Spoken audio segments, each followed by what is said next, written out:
자, 그럼 마셨습니까? 지난 시간에 철골에 관한 그 용접 많이 했었죠. 지난 시간에 이제,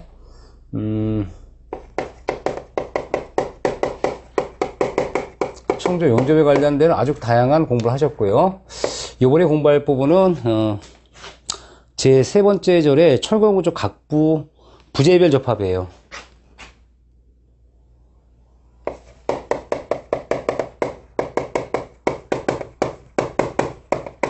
사실 이제 각부죠, 각부. 부재. 이 철골 각부가 있는데, 이 각부를 보면 일단 우리 보부터 나와요. 보가 있고, 일단, 기둥 이런 것들이 있어요. 그다음 주각부도 있을 수 있죠. 주각부. 자, 그렇다면 이제 우리 보에 대해서는 우리가 보통 출제가 되는 게 보분이야, 보분인데, 이 철골보라고 하면 단일 형광보가 있어요. 이렇게 단일 형광보를 합니다.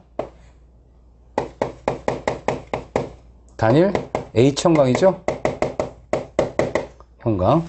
단일 부재예요. 이 단일 부재가 있는데, 이 단일 부재를 하는 경우도 있지만, 우리가 이 좀 더 큰 부재, 또는 우리가, 제작 치수로 공장에서 만들기가 좀 애매한 부분이 있어요. 이럴 때는 어떻게 하냐면, 조립제도 합니다. 조립보가 있어요. 조립보.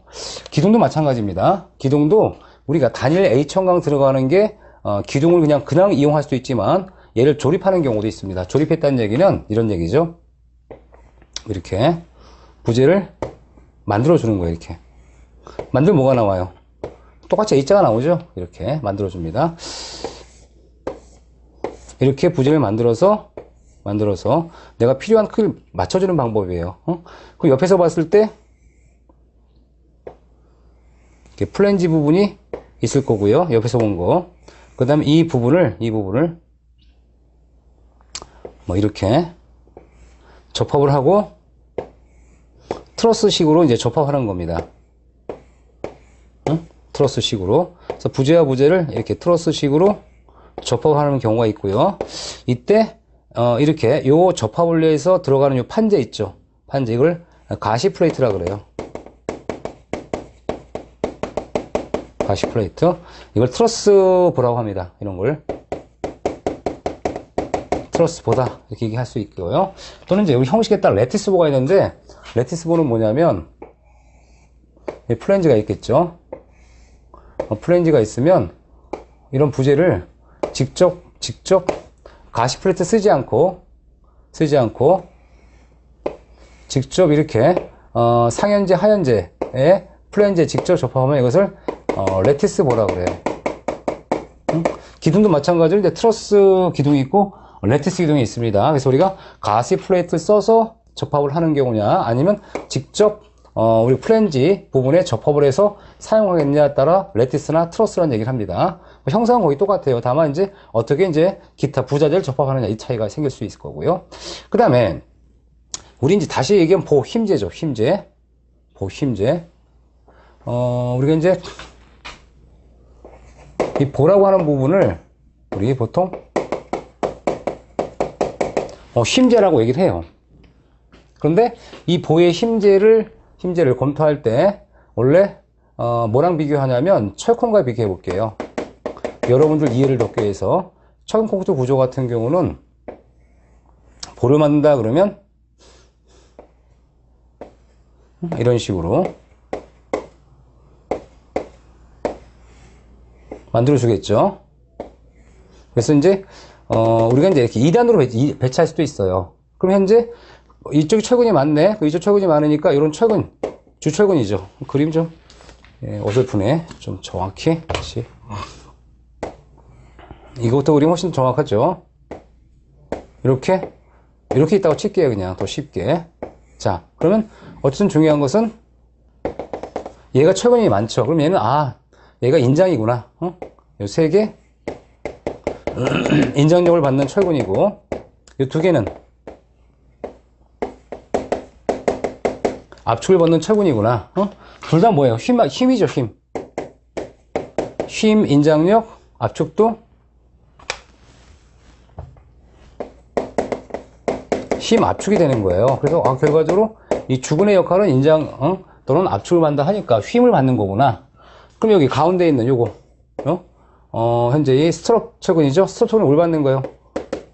전단력을 받는 철근이구나. 이렇게 금방 알 수 있잖아요.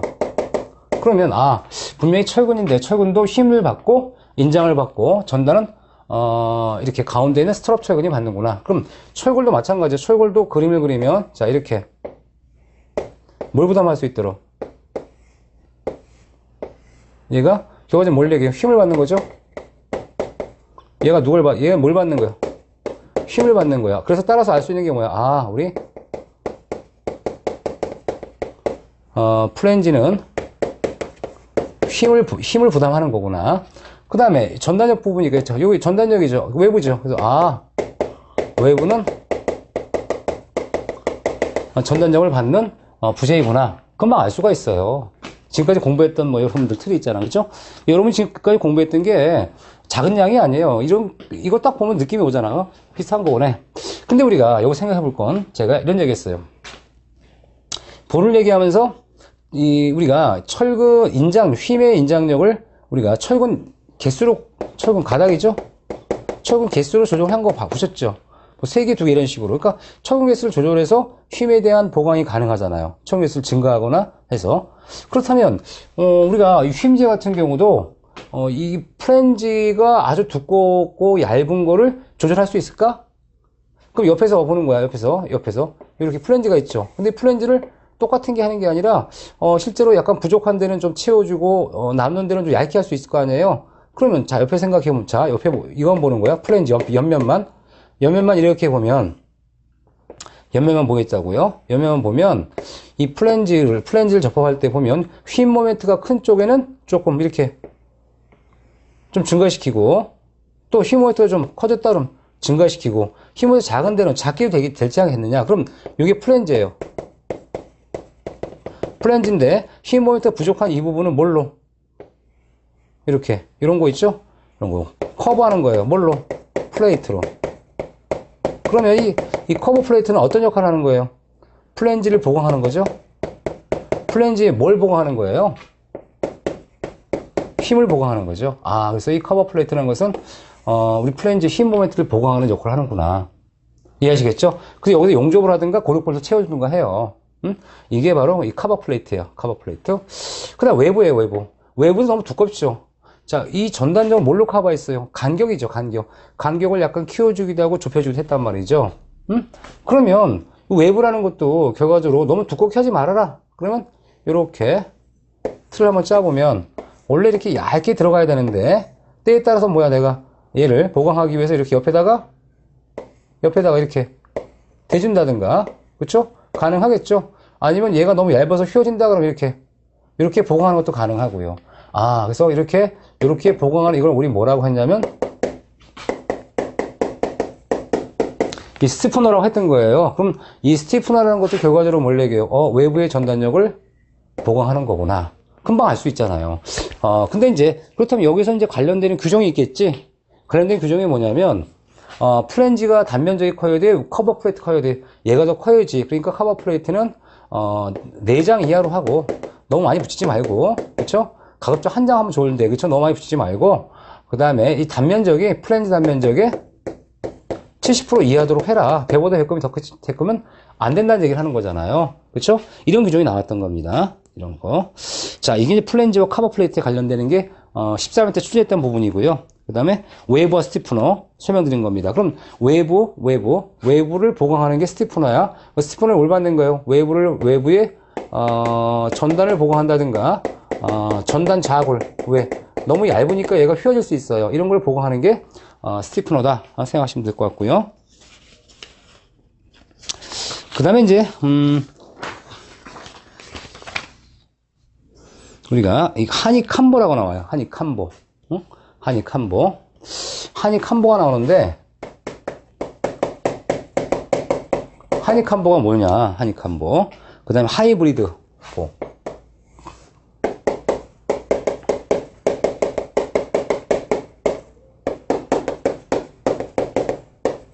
합성 이런 게 나와요. 자, 그렇다면 일단 하니캄보부터 알아볼게요. 하니캄보. 이 하니캄보라는